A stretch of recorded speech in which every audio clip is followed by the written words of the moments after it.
All right. So, welcome everybody to another episode of the Community Fathers video series. And today, our my co-host Luther won't be with us. There was a little mix-up, but he'll be with me on the next call.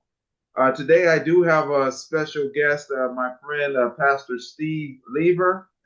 And before we get into talking with Steve, as always, I want to introduce what this is and what the three pillars that we stand on are. So, in every community, there are men, often quiet and unseen, who carry wisdom, discipline, and purpose. These are the men whose lives have the power to light the way for those feeling lost, disconnected, and discouraged. Through the Community Fathers video series, we're sitting down with these everyday leaders to uncover their habits, their mindset, and strategies that help them lead their families and serve their communities with strength and conviction. So I'm your co-host, Michael Hodges, the community father, and our mission is simple. It's to share real conversations that restore direction, purpose, and strength to men, and helping them to rise into their rightful role as fathers, mentors, and builders of a strong community. Um, the three pillars that we stand on, I'm going to do it really quickly. The solution oriented mindset. Basically, we refrain from blaming and, we take responsibility for our community. We reframe problems as an opportunity to grow. We ask forward thinking, constructive questions. We stay grounded in faith and optimism, and we stay committed to growth and learning. The second pillar is brotherhood, the strength of the brotherhood, and we believe in sharing life-giving habits and hard-won strategies, supporting each other with time, presence, and action, showing up, stepping in, and doing the work together. But most importantly, being vulnerable, sharing openly about life's challenge and failures, to strengthen trust amongst the men.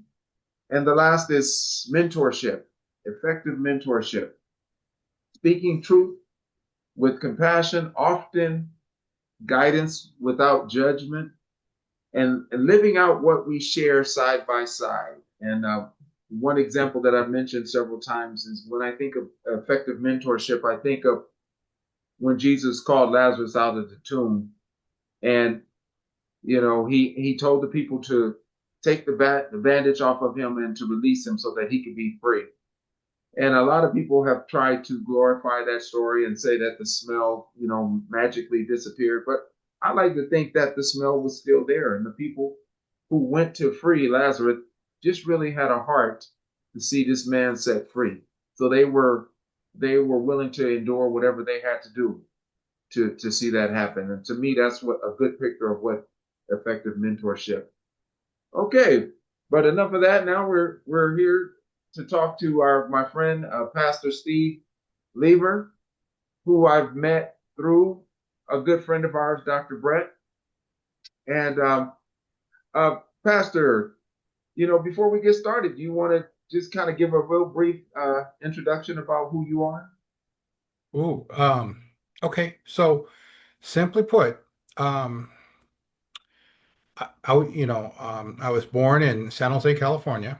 Mhm. I grew up in Silicon Valley and moved to Oregon when I was 49, Uh-huh. for my business, for, business company purposes.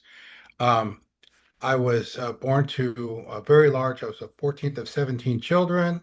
Uh-huh. I was adopted by a family that had five adopted children, and we had a uh, Caucasian parents. I had two siblings that were Korean, and one that was black, and one that was my natural cousin from LA. Hmm. And we grew up in a city that was incorporated for people of color could buy houses in the 50s. Hmm. So I've had a real opportunity to be with people of all types, and and that's kind of been me, kind of a unique guy. Yeah. Um, you know how it is. Sometimes you're looking out of your eyes, you don't really realize what people are seeing, but you're Uh-huh. made up of a whole lot of dynamics and things. Yeah. Yes. So. That's interesting that you brought that up. That there's a lot to you. Hmm. So just based on that, did you find yourself having kind of a struggle fitting into any particular groups or any particular cultures? Was that ever a struggle for you? It's probably more the opposite. I was thinking about that just recently, in last week. It's been quite a blessing. It's harder for me to fit in because I've always known my biological family. It's harder for me to feel like I fit in there. Hmm. Um, but we had so many advantages of being around all races and all types of people, and then being in Silicon Valley, you're around all different types of people, just like any bigger part of California. And then Hmm. coming up to Oregon, where it's just kind of like America. It's almost like the South. It's people of color are fairly rare, and Hmm. and and sometimes I feel like I stick out like a sore thumb. Being 6'2", 300 pounds, and always got a tan. Yeah, Because yeah. those are rare up here. Okay. So, I, so it's been the opposite. We've had a very good, well-rounded, um, you know, um, experience through life. Uh-huh. Okay. So you were born the 14th of Yes, 17 children to California migrant workers. yes. Okay. And so how did the adoption come about? And as you're talking about that, I'm going to show pictures of your family. Okay, so uh, my my adoptive parents, Harry and Lucille Lever, they came to the migrant farm camp, and they kind of started a little Sunday school. And my father believed that if you sh showed them, gave them things to do like coloring and pictures and things to do and songs to sing and stories to hear, the kids would come, and then the older kids, eventually their parents would come. And they started a church over the course of probably, oh, I don't know, 4 or 5 years. Hmm. But they knew that the Levers couldn't have children, and they were in their 40s. Hmm. And they promised the next one, and that just happened to be me. So Uh-huh. I was given to them, and I went home with the Levers at 4 days old. And my Korean brother and sister, they came within those similar months. So in about a year's time, they had 3 children. And then Uh-huh. the other two, we used to call them the babies. They hated that when they got older. But Uh-huh. the little one on the left there, she came home at 2 days old. Uh-huh. And then Darlene, um, they looked very similar, but she was Uh-huh. 6 months difference. And uh, she's she she came home probably she was probably not somewhere between a half a year and a year, Yeah. and then So, we grew up uh-huh. together. Okay. So they were 6 months apart, huh? Yeah, so it was funny. We used to go to Assembly of God Church, and all Uh-huh. these little blue-haired ladies, in Los Gatos, California. Uh-huh. And my mom would dress them the same. She'd make their clothes, dress them the same. Uh-huh. And they say, "Oh, you have twins." And she goes, "Oh, no, they're 6 months apart." And these Uh-huh. little old ladies would get this look on their face. And I've seen it many times. Right. And I didn't understand until I was about 9. I go, "Oh, I get it." So, but it was fun. Okay. So, so how was that growing up in a house full of diverse? I mean, I'm pretty sure that there was very few times where you had like lonely moments, right? There it seemed like there was always people around. Yeah, having a big family and houses weren't that big, and back in those days in the 60s, you were set out to go out and play. You didn't even have to be told to go out and play. You just go out and play all day. Uh-huh. And lots of kids back in the neighborhoods. There's so many kids around, and so you weren't particularly lonely. But in the church, a common statement, we meet people because this larger Assembly of God church, people come from different areas to visit, and Yeah. uh, and uh, and I remember a common thing we'd ask, what is your background? And they'd say, oh, we're from, I need to be from maybe another country or another. Uh-huh. And they'd always ask us what's yours. And we knew how to answer it. It's not the kind of thing you'd say now, but you could Uh-huh. because it's not impolite. Right. But um, but so we seem to, I don't know. I think that we were just kind of blessed because Yeah. nobody bothered us. Nobody uh uh we look back and people liked us for some weird reason. They called us the uh oh, I don't know, the United Nations of Sunny Hills, which was that little Uh-huh. part of Milpitas that was all very integrated. Okay. Wow. So tell me a little bit about Harry Lever. Harry Lever, he was a brilliant man. He was very intelligent, very capable, but he's one of those guys like Calvin Coolidge talked about, knew everything, could do just about anything, read like you wouldn't believe.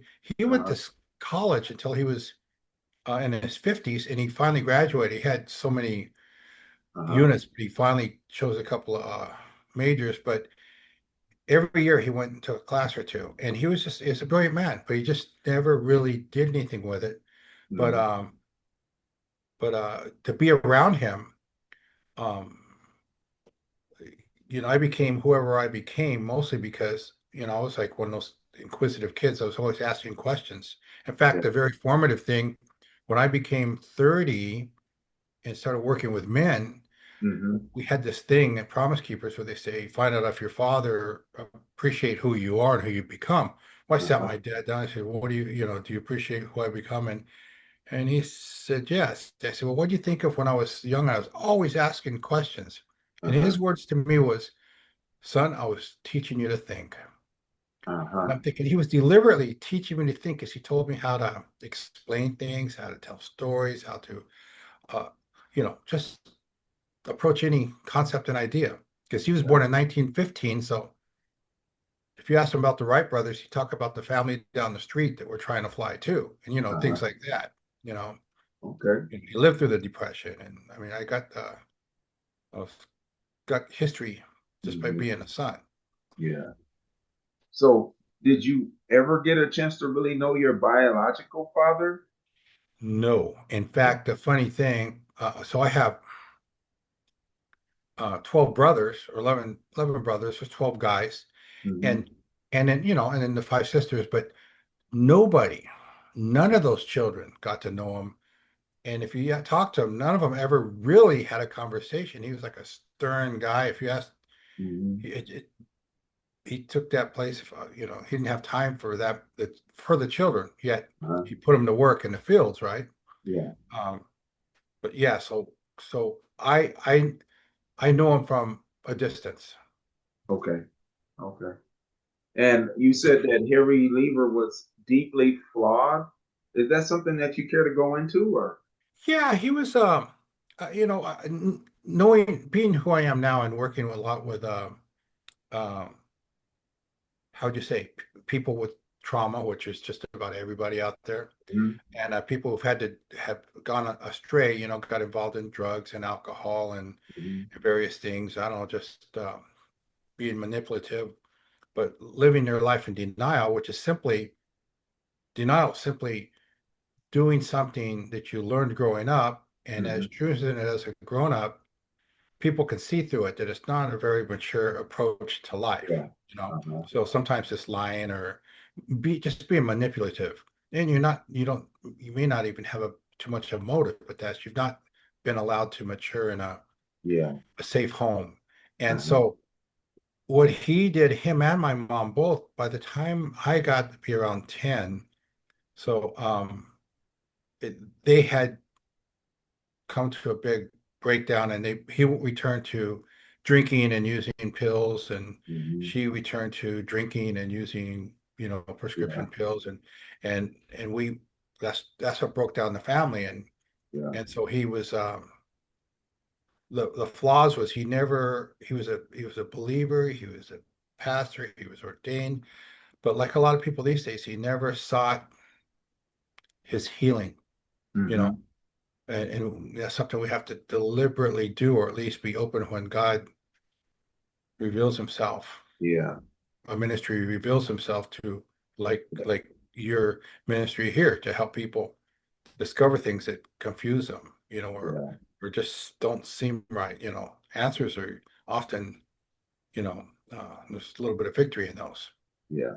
So what was there, did he have access to like a brotherhood? Was there other men around him, or was he kind of doing this on his own, figuring it out on his own? That's a good question. I don't think he did because back in those days, the guys worked hard. They did Hmm. hard work. Yes. And even if you were like, he went to church, he wore a suit, and he played in the band. He played the big giant bass. Uh-huh. Um, he knew people and he knew each other. They all knew each other, but nobody got to know each other, you know. Yeah. But a lot of people, a lot of acquaintances, and that's what I was used to, being around a lot of people. But as a kid, I didn't have to get to know them. I just got to develop a Yeah. perspective or something from these varying older people, Yeah. So after they divorced, you were 10. You ended up in the foster care system? Yeah, we uh, foster children shelter, um, living with maybe one parent or the other for a short time. Um, but that always came upon some major event. Like if we were staying with my mom, come home from work and or come home from school and see a ambulance in our driveway, knowing that she's either going to um, um, the hospital Hmm. or some place to get dried out, or even back Yeah. in those days, the crazy ward, Yeah. Yeah. because those were common.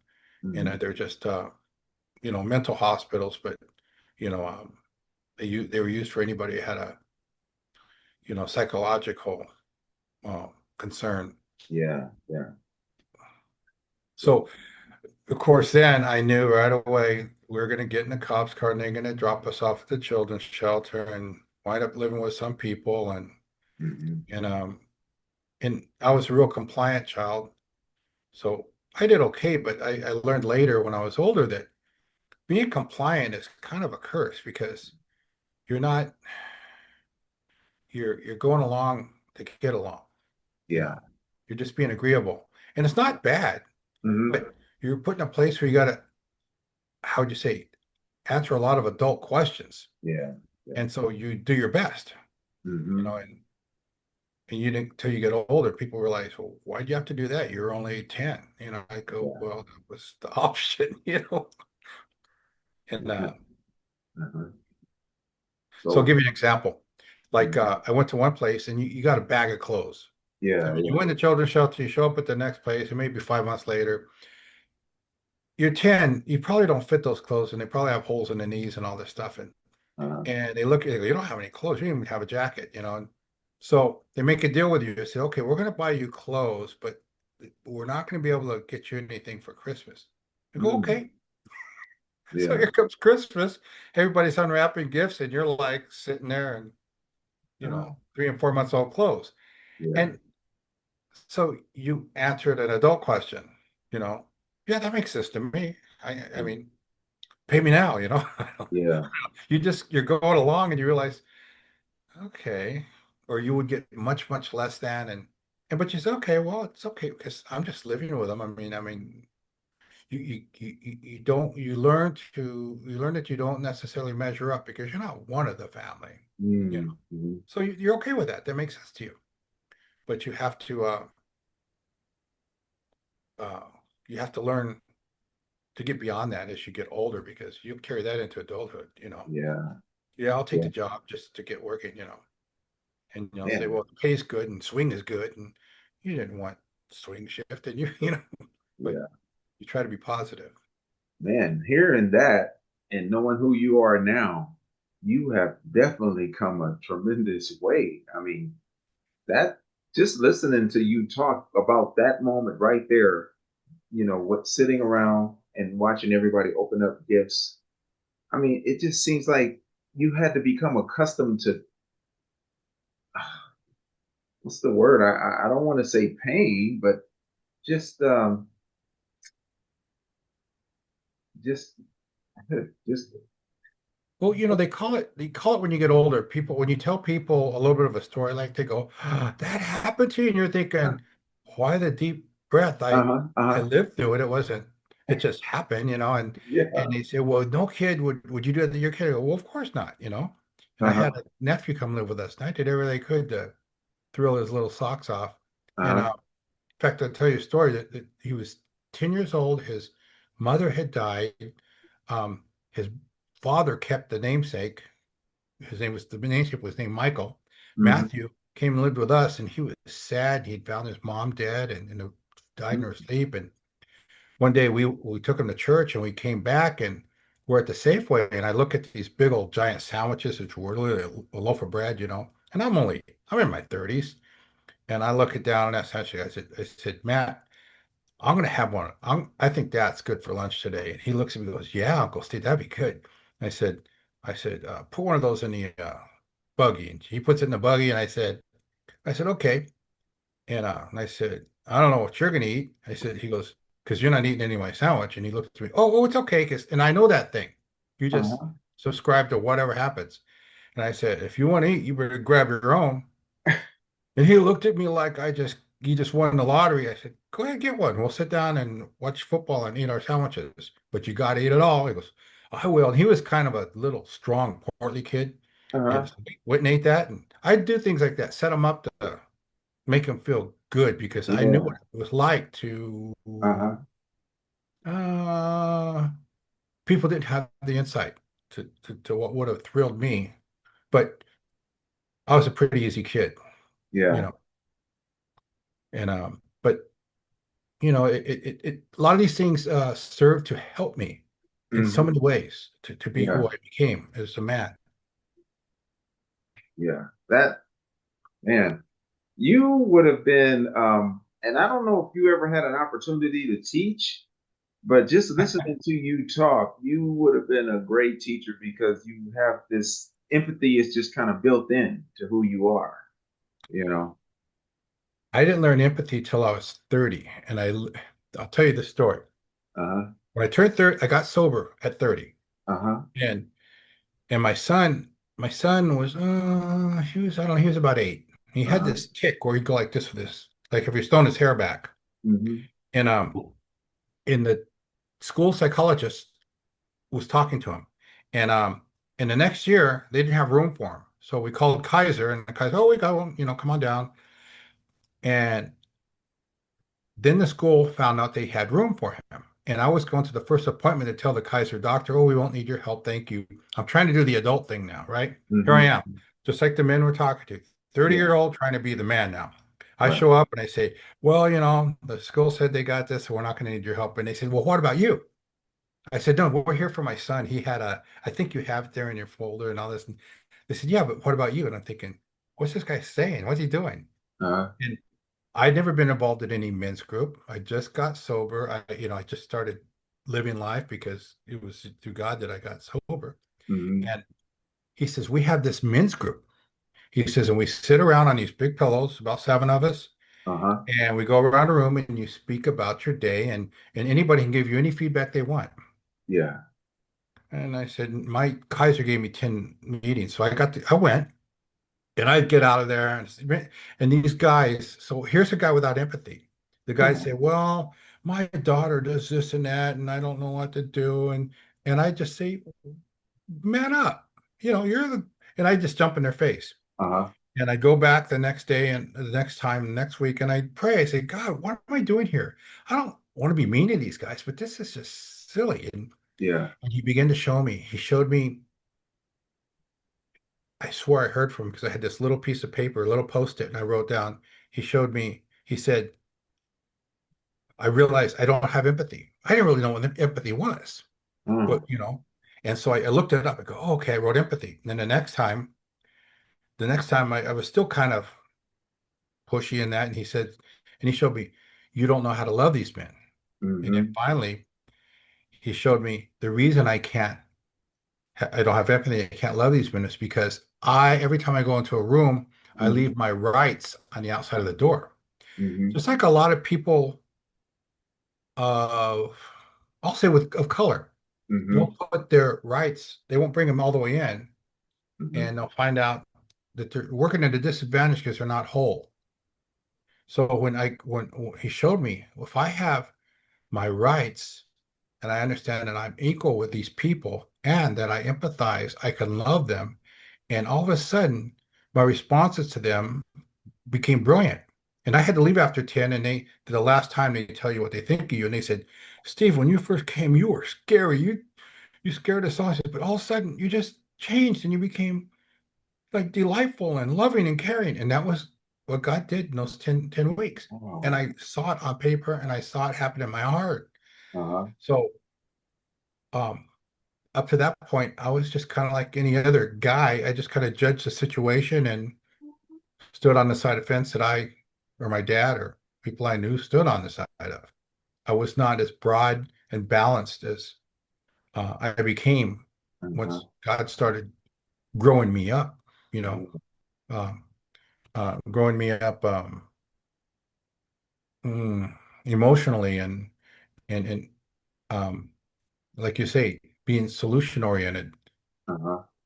But you can't be solution oriented unless you have empathy and you have some handle on love Mm-hmm. and your own prejudices, which don't have to be, it's not at all racial. It's just you don't like, I don't like to eat fish, you Yeah.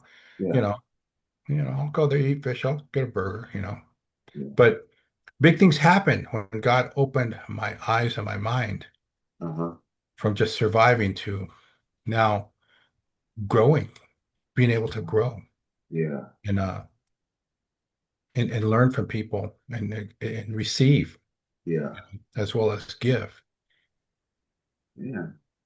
Man, that transformation that you're talking about, I wish that we had, I know it would take a lot of time, but I wish that I could just really go into depth on how that actually transpired and how you went from being this kind of cold guy to being Mhm. this kind of guy that everybody, felt very welcomed and warm around, you know.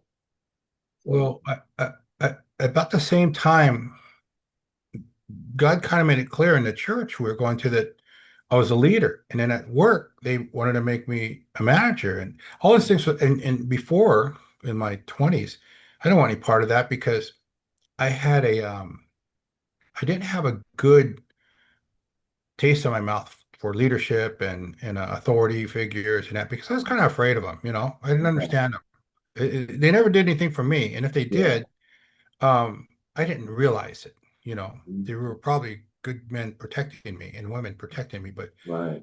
I didn't want to go delve into that. So when God made me a leader and they promoted me and I took over a men's ministry, um, and great things happened. I mean, what had happened is the church had had a little split and the whole men's ministry team left and they asked me to take over. And this was when the beginning of Promise Keepers. And Uh-huh. that's why one of the persons I put was Evie Hill. And you heard of Evie Hill. Yeah. And Evie Hill, one of the things he said back in about 90, he says, he'd say this, he says, if you're a leader and nobody's following, you're just taking a walk. And man, that stuck with me. So when you lead and people are following you and listening to you, you know it's not you, you know it's God. But Right. as long as that's happening, you're serving properly. You're serving men, you're serving yourself as you're growing up, you're serving the Lord, you're serving the church, you're serving families, you're Hmm. serving children. I mean, it's amazing the dynamics of walking in our giftings, Hmm. you know. Yeah. That's Um, awesome. we can't really lose if we have the basics of um of things like humility, Uh-huh. teachability, um, desire to learn, and to desire to serve and give back. Uh-huh. Um, great things just happen, you know. Yeah. Great things just happen, and you don't even have to wear the weight of success Uh-huh. because you give all the glory to God. Right. I mean, I could tell you, I have no standing Hmm. in my heart. I have no standing anywhere. Okay. But I know a lot of people and a lot of men and women and families who think an awful lot of me, but that's not what I'm there for. I mean, Hmm. any mentor worth their salt is not looking for a thank you Yeah. because the thank you comes later, good and faithful servant, or you've seen the success in that young man or that man's life. That's what that's the thankfulness. It goes to the heart. Yeah. I mean, you can feel it. It goes to the heart because that's probably an appropriate obedience of a man is to make difference in somebody else's life. Yeah. You know.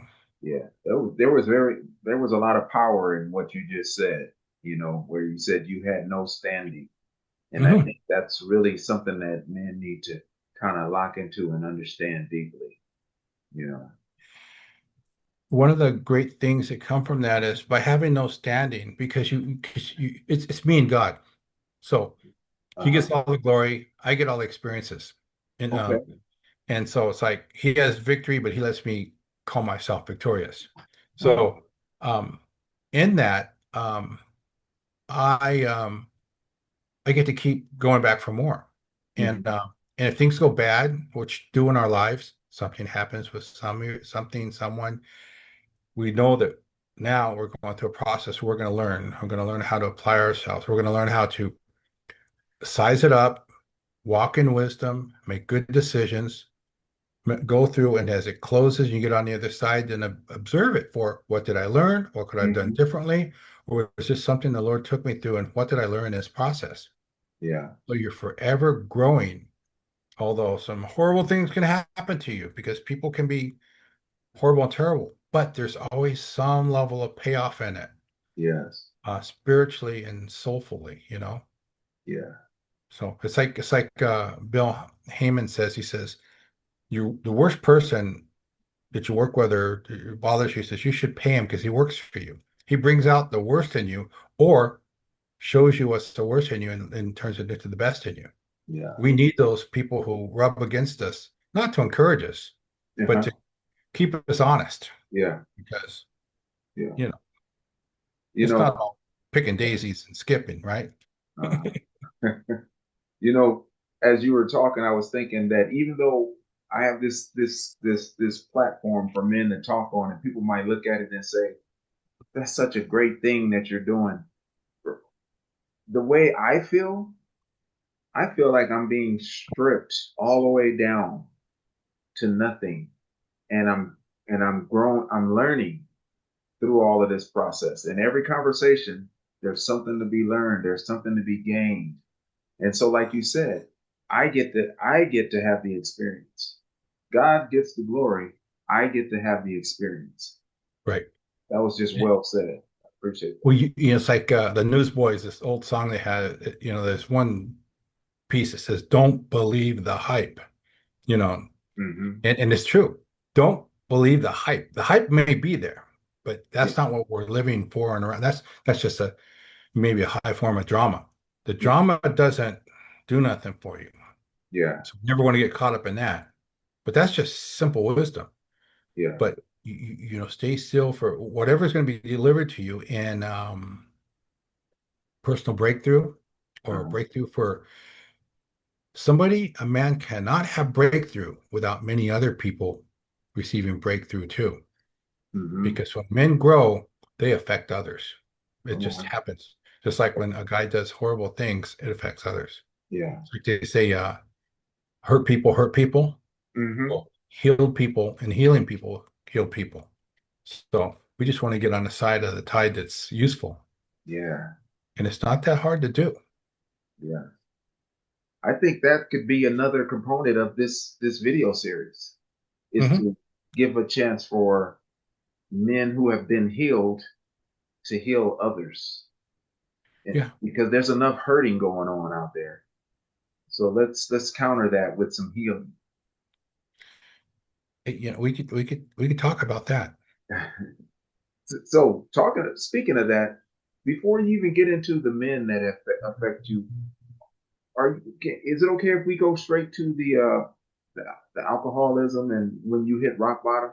Sure. Okay, let me close this door. The swamp cooler is making a lot of background noise. Let me close Okay.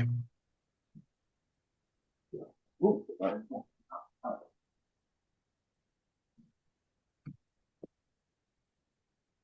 all righty. So yeah, tell us about that. Okay, so so from 10 years old on, like a lot of men, I grew up without a father. Yeah. And so one of the things that I realized, because I really studied this as God shown me or let me grow, but basically what happens to a guy that doesn't have a father is you miss out on that piece that like um if you're doing a project, like the simple a dad would say, okay, we're done for the day. That's enough. Or we're gonna have to come back and come at this another angle, or um, let me help you out there. Let me have you ever looked at it this way? So you're never certain of what you did, whether it was right, good, bad, flawed, or people being too polite to say, "Man, you're real goof here, kid." Hmm. So even if you do well in your profession, you don't know. You may get promoted, but you don't have that sense of, yeah, I'm actually up the next rung. No, you feel like you're lucky, or maybe the other guys are just not as good, or they're Hmm. some kind of maybe they're an idiot or something. So you had this ridiculous scale, you know. Hmm. So you wind up without this the ability to judge things with a father's echo and wisdom behind you saying, what would my dad have said? We can all say, what would Aunt Emma say? She'd say, this looks good, son. Or she'd say, Yeah. that's foolishness. And you would have Hmm. stopped right there and say, okay, how do I approach this thing now? But the power of a dad, or the power of a dad not being there, we don't know what we had. So when I was young and always winding up at children's shelter and these different things, Hmm. my life became, I was always waiting for the other shoe to drop. Yeah. If things were good, I knew something was going to happen. If something was bad, I know it's going to get worse. If it was just even kill, I know something's going around the corner. So the way I drank was I did very good. I grew up in Silicon Valley. I had good jobs and I was working with computers and stuff, and it fit me real well. Um, but I drink what they call periodically, like after a basketball game or a softball game, and I'd always drink too much. Didn't know when to stop, but I'd only drink every so often, but I'd always drink too much, and I never set out to do that, but it always happened, Yeah. and that became and alcohol is just like drugs or anything else. It's only progressive. It only gets worse. So eventually, here I am, a guy with a family. I By that time I'd been married 8 years.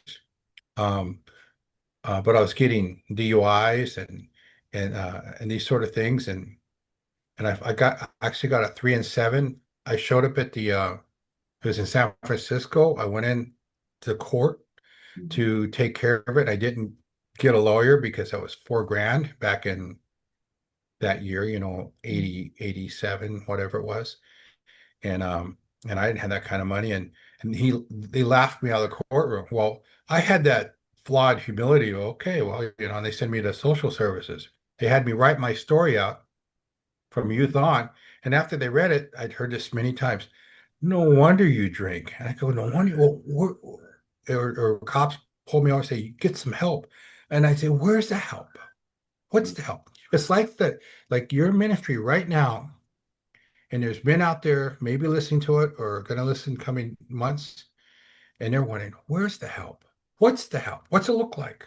Hmm. How am I going to know this help when I see it? Yeah. And that's where we know that the prayer that's underpinning this, that draws men in to see it, catch it, and go with that flow and learn and grow. Yeah. So um, I found out only till later. You only get in more and more trouble till you realize there really is help, Hmm. and it is, and you have to have a bottom, or at least some. clear understanding that, yeah, I can't go on living like this. I've Mhm. lost my wife, I've lost my children, I lost my car, I lost my license, I lost the house, whatever comes with the behavior. Or I'm so unhappy with Mhm. who I am. Yeah. So and then when God shows up, he shows up big. And the night that I decided to go into a 28-day program, and that's like, putting the L on your head, loser, because you got to miss 28 days of work. Well, Mhm. who misses 28 days work? Alcoholics, Mhm. and everybody. I mean, it's an instant shame thing. But when I did decide to do that and turn my life over to the will of God, um, the night before I left to go, um, I just got before God as I knew him and understood him. And I was raised in a church. Mhm. I knew Jesus. I was afraid of God, and I didn't know much about the Holy Spirit. But he delivered me from fear, and that's what was going on in my life. I had fear, fear, fear, Mhm. and now I had to start practicing faith, doing all the things I was unwilling to do, afraid to do, or was avoiding. So no procrastination. So the last 37 years, if the pastor said this, or at the retreat they said this, or the Bible study said this, or I'd go do it. And I thought all Christians were living this way. Yeah. And come to find out they weren't. But the people of the church and the elders, they saw me and said, "Wow, what a man of faith." I'm thinking, I'm just Steve. And I got promoted up the ranks and just being helpful and became an elder, became a pastor, I mean, all through my professional career, I ministered, Mhm. just almost as much as I worked. And I had uh, a very important job. But God just made it easy for me because he just allowed me to be successful, to have the right thoughts, understanding, and approaches to things. People thought, how do you know this stuff? Yeah. Just makes sense to me, you know. Mhm. And like I went on to say, so the last 37 years, I mean, I got to retire at age 55. So the last 12 years, Mhm. I've been paying myself. And like that term I once told you, God told me, you're not going to have to sell another hour for the rest of your life, and I'm going to fund you. But he'd also taught me back in my 20s Mhm. how to save, Mhm. um, compound interest, a little bit of math, Mhm. how to save. So by the time I turned, 65, I'd have, $1 million just that. And and all those things, he let all those things work together for good in my life.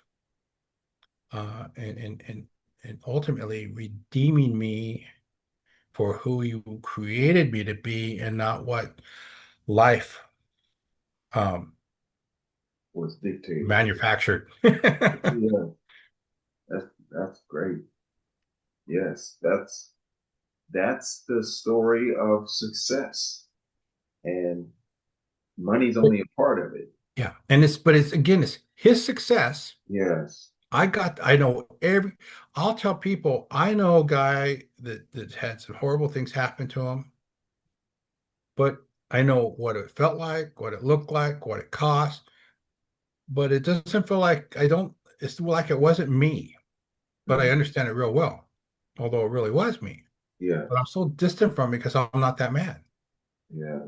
I'm not a scared Mhm. um, man trying to make it in this life, you know? Mhm. Do you ever have those bouts of fear? Be- because Those that was what? because that was an issue. Fear was an issue. Does it ever try to rear its ugly head?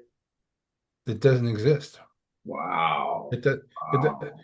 I mean, Ah. I've worked with a lot of recovering people and discipled, mentored, and in my testimony, I say, I'm fearless. And then I'll go to the after meeting and talk big and ask me anything more. I says, God, you really are fearless. What's there to be afraid of?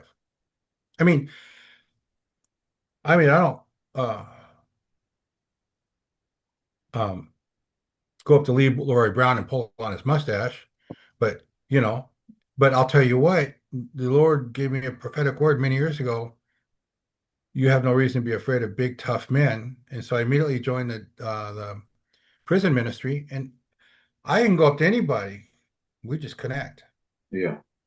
And it's just a dynamic, just like you were a teacher, like you see, I can go up to a lot of students that other people can't, and they just accept me and start chatting with me, you know. Hmm. But all those things of the Bible really do work out Yeah. and are present in your life if you are conscious of that being a working dynamic, Okay. you know. So, I mean, it's just like math. Math is working all around you every day, everywhere, uh-huh. but nobody calls it out, Uh-huh. you know. Yeah. So, Speaking of math, you had some crazy equation in here, and I wanted to ask you about it. In the notes, you said oh, it was yeah, called the foundation formula. 1 plus 2 plus 3 equals 7. 7. Um, so when you do Celebrate Recovery or Alcohol Anonymous or what's it called? Or for drugs and such. Step one plus two plus three is step one is I can't I can't make it in this world the Okay. way I'm doing it. Yeah. Two is he can, God can. Hmm. And three is so let him. So those first three steps are 7 words, but those, if you can realize I am not capable, which any solid Christian has at some point said, I can't do this Yeah. alone. But I've come to realize that God can. And you know what?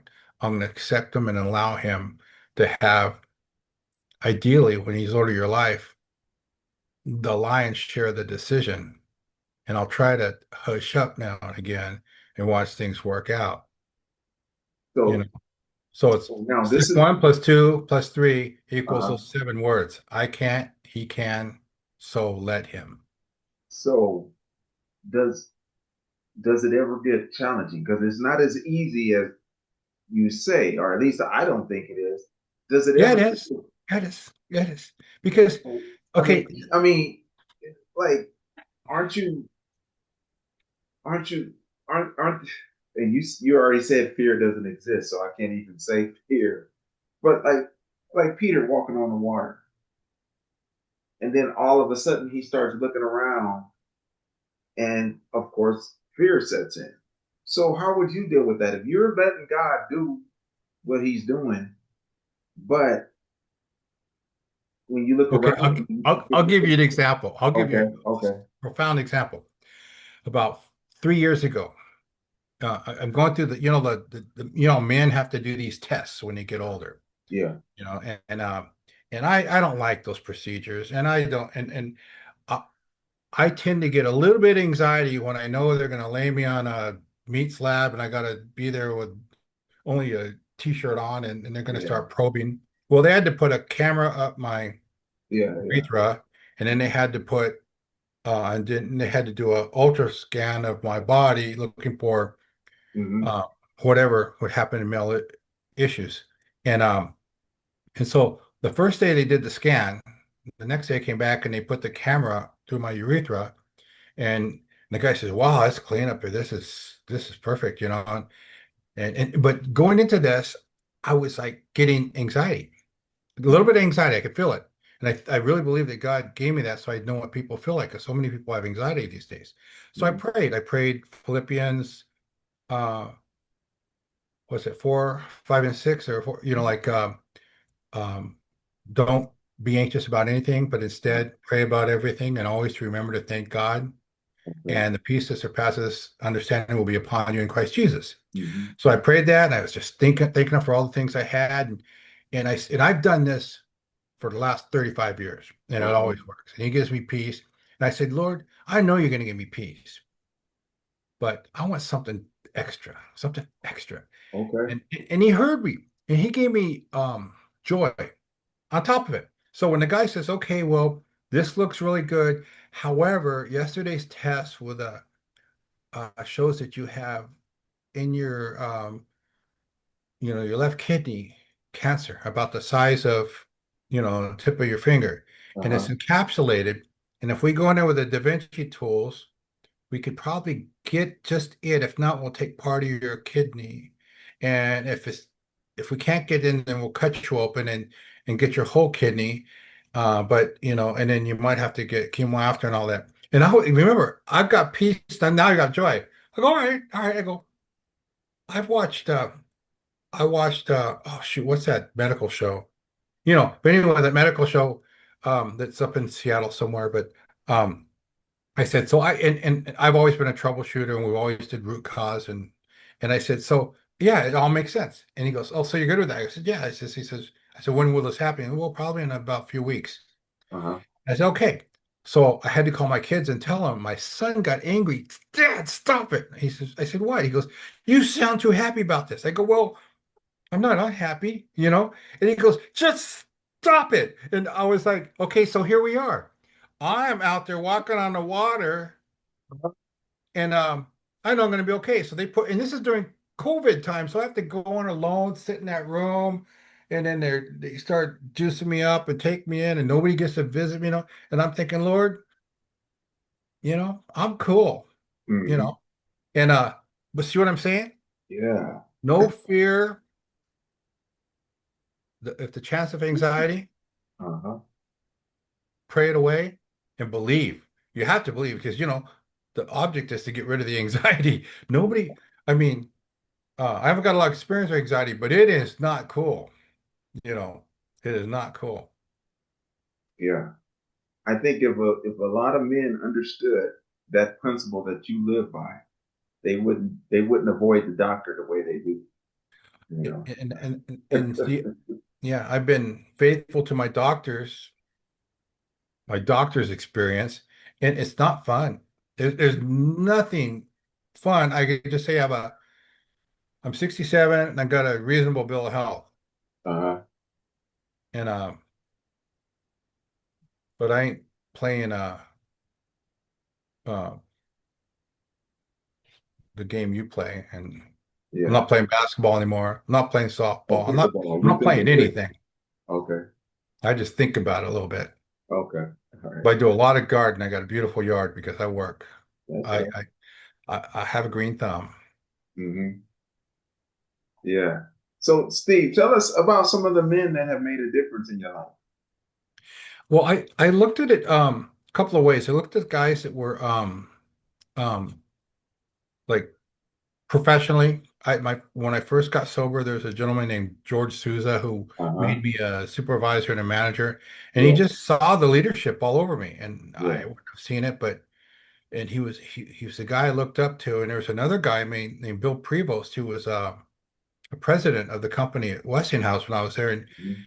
he really took a liking to me. He even let me write a couple of letters for him, which was what a compliment. Yeah. Yeah. Um, but he came to see me in the hospital back when I was just after I turned 30. I Uh-huh. had a heart problem. And I was sick for like 30 days, and they thought I was going to die, and it was one of those like house things. They couldn't find it till finally they found it, and I mean, I was down to 180 pounds, no color in my skin because I was just so sick, Hmm. and it damaged my heart. And when I was 45, I had to get a valve repaired. But Hmm. this guy came, and it touched my life the way he reached out to me. Um, there was my boss that sent me from Silicon Valley up to Oregon 18 years ago to build something that shouldn't have been able to been built up here. Hmm. God let me build it with 30 engineers that could talk Unix and talk to the most difficult systems, and all it was leadership. I the last 30 years approximately, I've got to all my professional work has been done using my spiritual gifts. Okay. Leadership, mentoring, coaching, Yeah. um, uh, servant leading, basically is what it was. And then kingdom wise was, like I said, Evie Hill, Jack Uh-huh. Hayford, you know him, Yeah. a gentleman named Pete Galdi, a pastor named Daniel Clubb was an amazing discipler, Hmm. and Clarence Gray, he was a black elder at our church, and he was just the most amazing, common sense, solid guy. everybody was all over him to get his wisdom and his help, and I just walked alongside watching, and Hmm. um, he showed me what a man can be, and he was he'd say, he's the only man I ever knew that said, I'm a recovered alcoholic, Hmm. recovered drunk. He was recovered. Nobody says that. Uh-huh. And the others were um in general, man, like as a growing up, Enos Moreno, which was my good friend's dad, and Ken Cameron, which was one of my foster parents, and Carmen Chido, which was another foster parent, Hmm. and the last one being he was a real man of God. But um, I got to see these things. I got to see things in these men that I stole. I mean, I just started being them, and they fit me. Yeah. So When I plugged your story of male mentorship into my chat GPT mhm. AI machine, you know what popped out? But It said how God uses ordinary men to build a spiritual legacy. yeah, I And believe that that. and that's what happened. And by the way, the last guest we had on here, Evie Hill, was one of his Yeah, mentors, yeah. So He's a powerful, powerful man. yes. Yeah. So let's move on to the marriage and fatherhood. Yeah. And as you're talking, I'm going to put some more pictures up. I know Okay. you've been married for 45 years now, huh? You'll be 45 in October. Man, congratulations, sir. Yeah, and uh, one thing I always knew I wanted to be a dad, and I wanted to be and um, so I wanted to have a wife. Uh-huh. But she was my high school sweetheart, Okay. and so we've known each other or we're boyfriend girlfriend um, 47 years ago. Mm-hmm. No, 49 years ago. Mm-hmm. And that's she was that time, I think at that time I was 22 and I think she was 18. Uh-huh. Okay. Yeah. And so I was just talking to her just on the weekend. I said, Kim, we've faced all the things that life we face, and we've walked to them relatively easy. I mean, we've had our trouble. We've had our, seeing eye to eye and things like that. Mm-hmm. And she was sick and tired of my drinking when that came to be.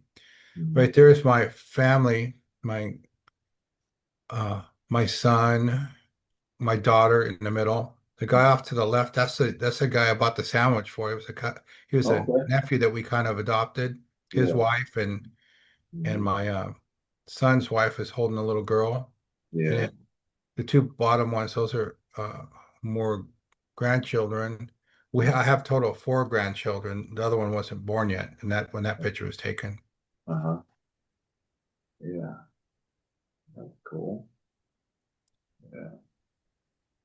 So So so I'll tell you this: the first house I bought, I was in my uh-huh. 20s. I met this guy at the pizza parlor. He was drinking, I was drinking, and he had to sell this house. He had to sell this. I said, "You gotta help me, man." I went to go look at this house after midnight. There was no power on. I'm looking at it. I said, well, "Okay," and he was going to come down on the price, and in fact, Uh-huh. he was going to pay all the money he made toward it. It was going to have been a pretty good price, and so I agreed to buy it in the dark, and Uh-huh.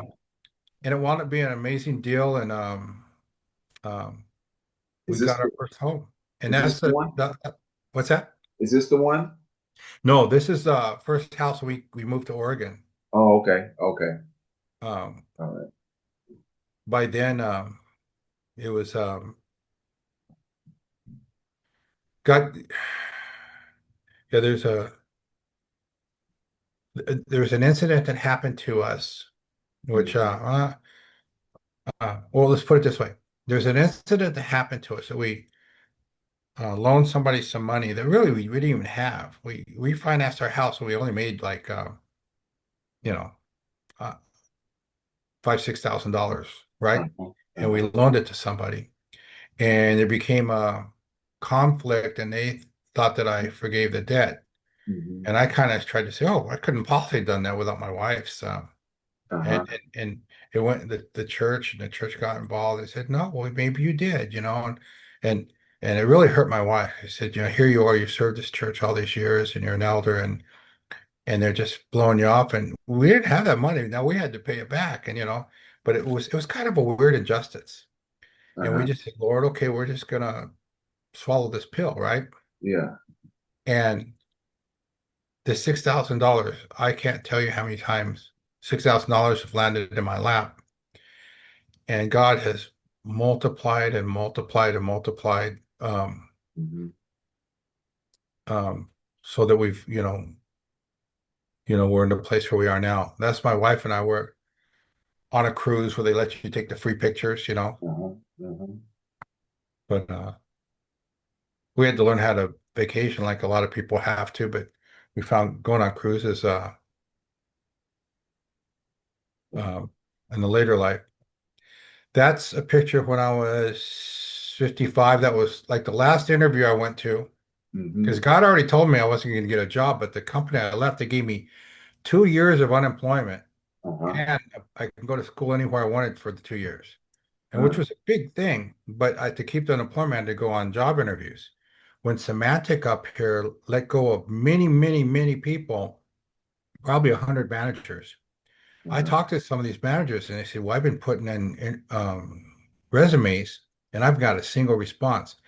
I got 20 interviews from companies like Uh-huh. um, um, Adobe, various software companies, PeopleSoft. I got from um, Nike. I mean, I was interviewing with everybody, but the Lord made it clear I wasn't going to get a job. So I just got to enjoy when I'd go for an interview, I'd get to talk to like five people and Uh-huh. and a VP. Yeah. And I just enjoy the time. But Uh-huh. um, and this is the one on the left, the black shirt. She's my natural cousin, Uh-huh. and the one on the right is my older sister, and she's Yeah. from Korea. Okay. And Yeah. Yeah. One of the things that I've read, about your story, looking mhm, at let's see, says faithfulness is the foundation of legacy. That's kind of the story. That's the kind of the thing that summed up your marriage.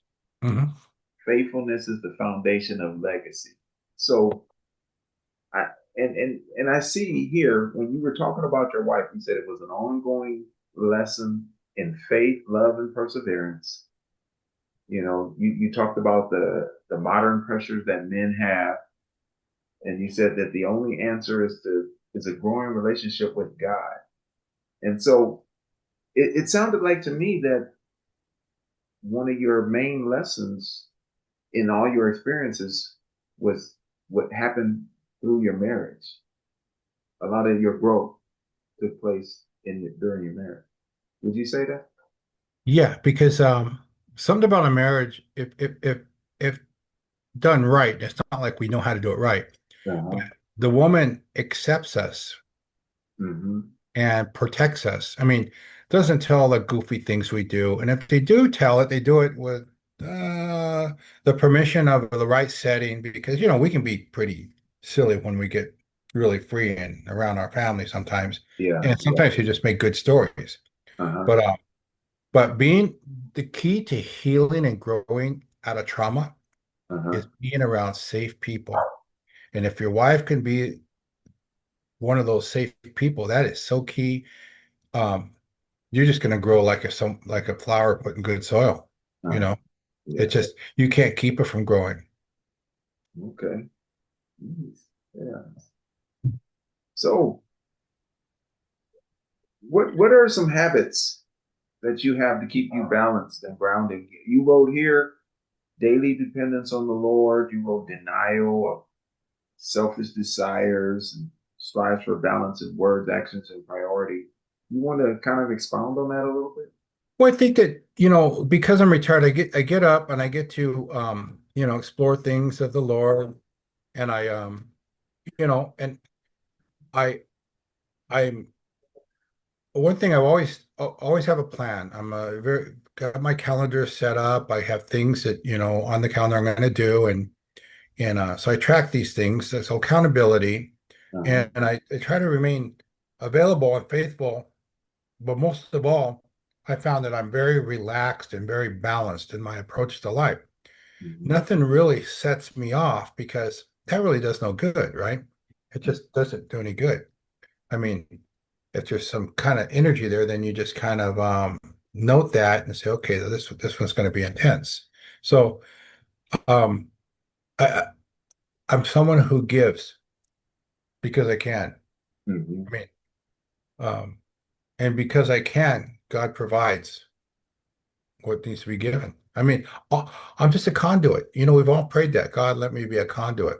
And Yeah, he says, another one of you guys. Okay, you got it. yeah. You know, when I typed in your things into the AI once again, it popped out grounded not by willpower, but by grace. Is that how you would describe yourself? Absolutely. Grace is so important. Here's what I learned in the 28-day class, 28-day recovery in the hospital. Hmm. I walked away with a willingness to be willing. I don't Hmm. care what it was, what needed to be done, or was in front of me. I was already willing, so I was willing to be willing. So I just, okay, Lord, here we go. Let's go do it. And I take on anything and everything because I already had it built in. So all I had to do is rest in His grace, Hmm. and He was teaching me faithfulness because I didn't have fear. So He was mostly teaching me His faithfulness, and then I get to. It's like He put me as a name on His checkbook, so I got to write these checks of faith, and he'd back them. Yeah, yes. So, I gotta say, man, you are one of the people that I have to have in my mastermind. And that's a group where, that you share your ideas and business plans with. Hmm. You are just a man of such profound wisdom, and it's clear to me that you're used by God, you know. Oh, And praise so, God. so I appreciate the wisdom that you carry, and I want to just keep you in my circle, as somebody that I can come to. Sure. I do want to ask you, what kind of advice do you have for men that feel lost? And some of the things you actually had something for every category. You had advice for finance, family, addiction, direction, purpose. So you want to talk about some of those? Yeah, I think for men who are struggling like all men do, I mean, all you have to do is awake to realize life has got some struggles. Hmm. And so a word I like is, we want to be conscious that this is really happening. Just Hmm. like when the guy tells you to get your transmission fixed, it's going to cost you $5,000. Well, Yeah, there's no escaping that, yeah, you know, unless you just leave them your car, which you can't yeah, do that either. So you consciously say, okay, what are my options? I'm going to pray. And that just means whatever is on my mind, whether it's crazy or not, I'm going to say, Lord, this is what it is. Help me. And knowing that His presence is there yeah, because He's everywhere. And yeah. so I stay conscious of that. And I practice the willingness to to walk through whatever needs to be walked through because it's not over till it's over. So when I get to Well, the other side, like that, like I've heard wonderful people say, when you get through something, once you're through it, I like people who get through things because when you get through things, you can look back and say, well, that wasn't so bad, or that was horrible, but we're through it. So you learn how to help people get through it. And that's why um coming alongside people. And that's what men need to do is be along. So how you doing with this? Well, I'm still waiting. And you're praying for them. And eventually they say, you know what? You know what happened? they decided not to charge me. Mm. You say, well, that's great. Hmm. He goes, wow. And it's the type of thing that only God could allow. Yeah. And God will keep doing those things coming through till you pick up on that it was God. Because I've said this many times, and mostly to myself, God is in the faith-making business. Hmm. He'll do anything to build your faith Right. because he has nothing to lose. Right. Yeah, yeah, try me. Try me. Yeah. Yeah. Well, I'm not tithing. Don't worry about tithing. He wants you. Yeah. What's he going to do with what's in your beat up wallet? He doesn't know he wants you, but he wants to prove to you that he's God without even trying. I mean, just ask me what you want, I own a candy store on 1,000 hills. What kind of candy you want, you know? But it's like the most powerful scripture recently has been, unless you come to me as a child, right? Well, when's the last time you did anything as a child? You know? But it's a worthy posture. The only thing you can see in your corner of your eye, the posture of a man asking a girl to marry him. We all know what that looks like, the silhouette. He's on one knee, she's standing there, and he's probably holding up a little box. Okay, but if a child asking the parent, the child's looking up and the parent's looking down.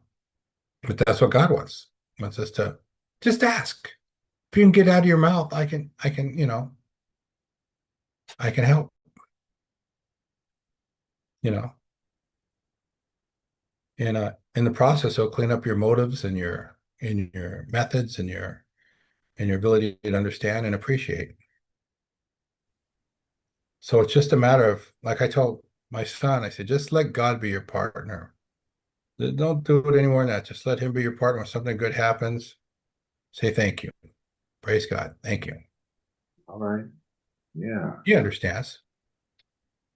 That's very sound advice, but it really is one that's based on faith, you know.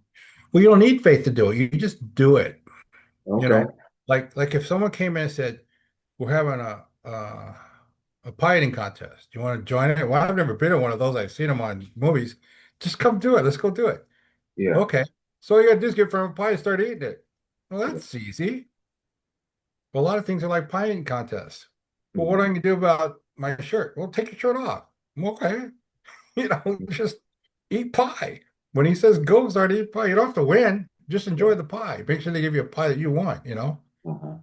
So um, What about when you lose something in the process? What? I've lost everything. You come to find out that's a great question. I had a best friend. I had a best friend. I met this gentleman when I was probably 33. And I was healing. I was healing big. I was 3 years into my healing and we ran a small group at church and him and uh his wife had petitioned to be in a small group and we had a nice good sized group and it's going very well. And I asked the group, hey, we got this couple, and, oh, let's not get more. And we always went against this us four, no more. You always want to be open. And this guy, we'd wind up at places together and doing stuff. He was part of the men's ministry too. And he started introducing me. This is my best friend, Steve. Uh-huh. Uh-huh. And my best friend died when I was 21, an accident, car accident. And somehow in my mind, I got it where I lost my best friend. But then this guy kept saying, this is my best friend, Steve. And I said, God, I can have a best friend, right? I Mhm. can have, and so he became and he was the best friend. We invested hugely in our relationship. 'Cause we'd always go out to sushi. Even when we couldn't afford it, we'd go out to sushi and we'd talk about God. And we used to laugh and say, You know how awesome God is? So yeah, it's just a lot more than that song, our God is an awesome dog. Because we had countless testimony of how awesome God was. And he was my best friend.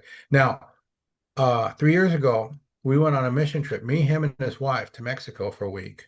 We came home, it was in December, I believe it was, and he died in January from COVID. Just Mm, bam, just died.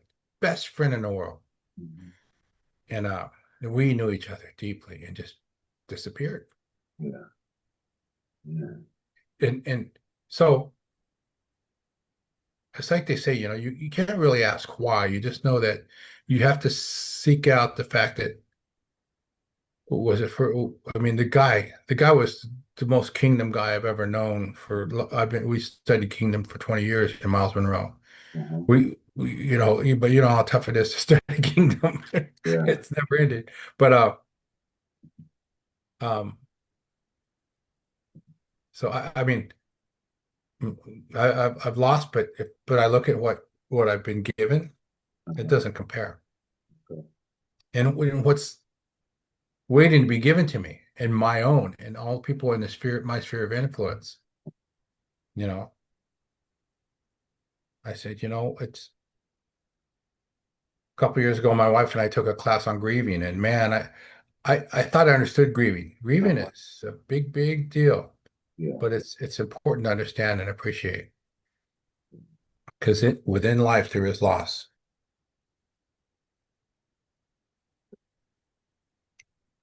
So, you know, you got a lot of pictures here. Yeah. Yeah. A lot of people in your life, a lot of support. Seems like family is everywhere. There's my brother-in-law. He's a Uh-huh, he's a pastor down in Milpitas, San Jose. uh-huh, It's his son and okay. one of his granddaughters. Hmm. But I just saw that he's been married to my sister 44 years, and we've been married, well, 44 years too. So we've known, um, he was a big time basketball star at Cal State Irvine. He's probably still Oh, got records there. okay. Yeah, he was, and one of his sons played professional ball for quite a while. Mhm. And then the only other picture that I have that I want to show is this one. Yeah. And that's Oregon, huh? Yeah, that's what they call you're in a drift boat, you're drifting down the McKenzie River, and the guy in the back stops it, and you just either fly a fish or fish right there. He finds Uh-huh, a pocket where there's probably fish, and you just start. Sometimes I've been where me and my uh-huh, best friend we caught like 70 trout, and we just keep the best ones and uh-huh, the other ones back because you don't put a barb on. You take the barb off your hook so you can easily release them. But we also pull over on an island and have a fish fry uh-huh, uh, and eat fish, and then. But this one of the most, when people come, if you ever came up here to visit me, we try to do that. And you'd say that's the most amazing way to look at a river and fishing I've ever seen. okay. All right. I'm gonna hold you to that, sir. I'm easy to hold to. Okay. I think this is a good note to end on because Good. it's so peaceful. It kind of represents who you are, you Yeah. know. But uh just want to look at one more thing I saw. You said that no matter how deep the wounds are, or how long the journey, God can restore, heal, and repurpose every part of your life. You know, and so you said you serve at the pleasure of God, the Holy Spirit. Yeah. All right. That's the Holy Spirit's first name. God, the Holy Spirit. Yeah. Like what's that show with Tom Selleck where he's the head of police in New York. Uh-huh. And he always says, I serve at the pleasure of the mayor. And I Uh-huh. always tell people, I serve at the pleasure of the Holy Spirit. Yeah. I Okay. mean, I can't be fired. I can't be let go. I was never hired. But so I continue to serve at his pleasure, at his good pleasure. And that's makes my life. Yeah. You are definitely an example to follow. So I want to wrap it up on that. So this brings us to the end of the episode of Community Father video series. If today's conversation encouraged you, challenged you, or reminded you of what's possible, then this mission is working. We believe that every man has the capacity to lead and to influence generations. And Hmm. sometimes all it takes is hearing from someone who's been there.